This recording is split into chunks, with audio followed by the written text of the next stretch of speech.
Baik, assalamualaikum warahmatullahi wabarakatuh. Perkenalkan, nama saya Marula Sendra dari program studi Akidah dan Filsafat Islam.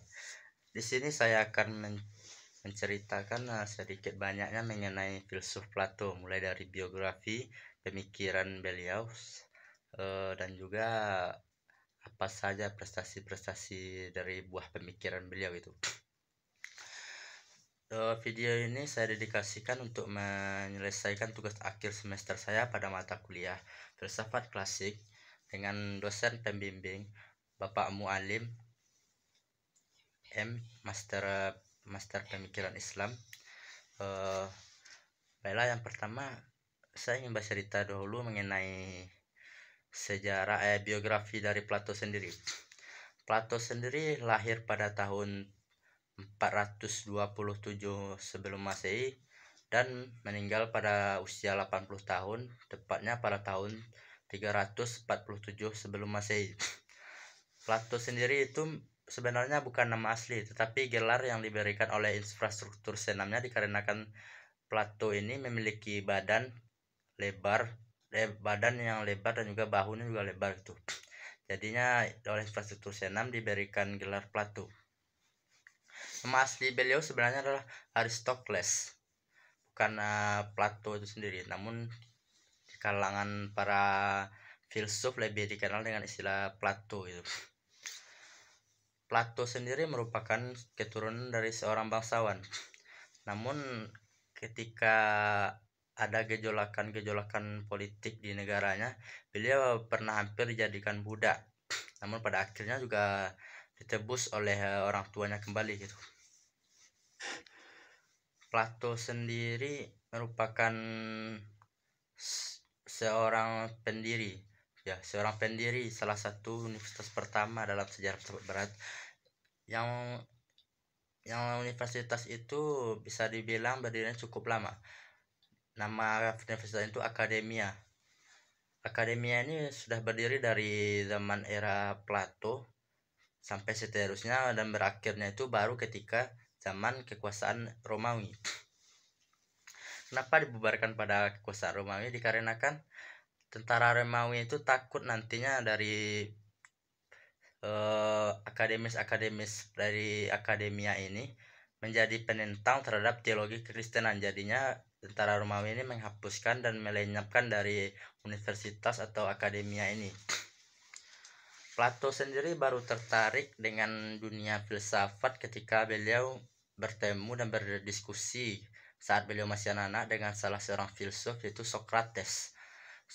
Plato sendiri menaruh kagum kepada Socrates dikarenakan pemikiran-pemikirannya. Namun di era pemerintahan, kekacauan pemerintahan itu, Socrates dituduh oleh para pemimpin dari negara demokrasi itu, dikatakan bahwasanya Socrates ini mempengaruhi pemikiran-pemikiran dari anak muda. Dan pada akhirnya juga Socrates ini dieksekusi dengan meminum racun oleh pemimpin dari negara itu. Sehingganya nantinya dalam pemikiran Plato ini beliau tidak menyukai corak pemerintahan dari demokrasi. Menurut Plato itu, sebuah pemerintah atau sebuah negara itu baru dikatakan ideal ketika seorang pemimpinnya itu adalah seorang filsuf, dengan tentara itu sebagai penjaga keamanan dari sebuah negara, dan juga rakyat atau masyarakatnya itu sebagai penunjang kebutuhan pokok dan juga penunjang dari kemajuan dari sebuah negara itu. Jadi Plato sendiri bisa dikatakan tidak menyukai, trauma lah dengan corak pemimpinan demokrasi itu. Pemikiran Plato yang kedua itu ada mengenai pemikirannya tentang dunia ide. Plato sendiri memaknai ide itu adalah makna irasional gitu, makna rasional itu yang tetap satu serta bertentangan dengan hal individual itu. Menurut Plato itu ide itu tidak diciptakan oleh pemikiran,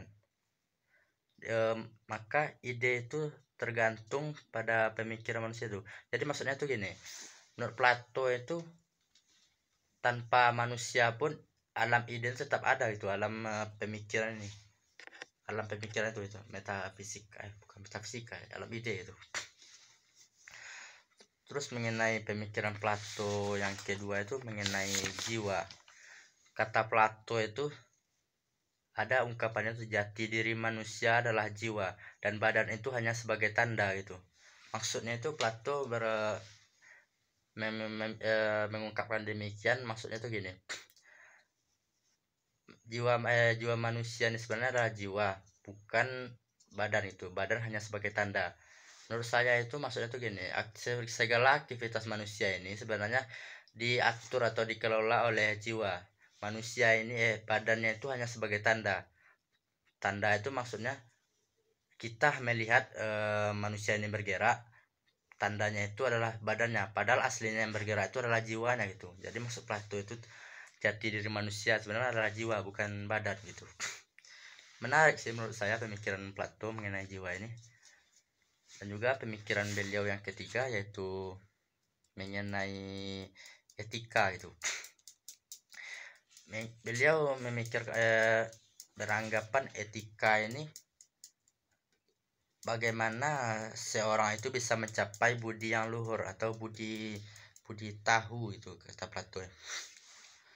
Yang mana maksudnya itu seorang itu baru dikatakan berbudi baik atau beretika ketika beliau lebih banyak tahunya tuh, atau lebih banyak berpengetahuan gitu.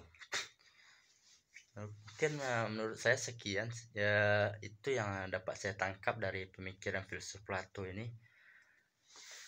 Barangkali ya sekian yang dapat saya diskusikan. Terima kasih. Assalamualaikum warahmatullahi wabarakatuh.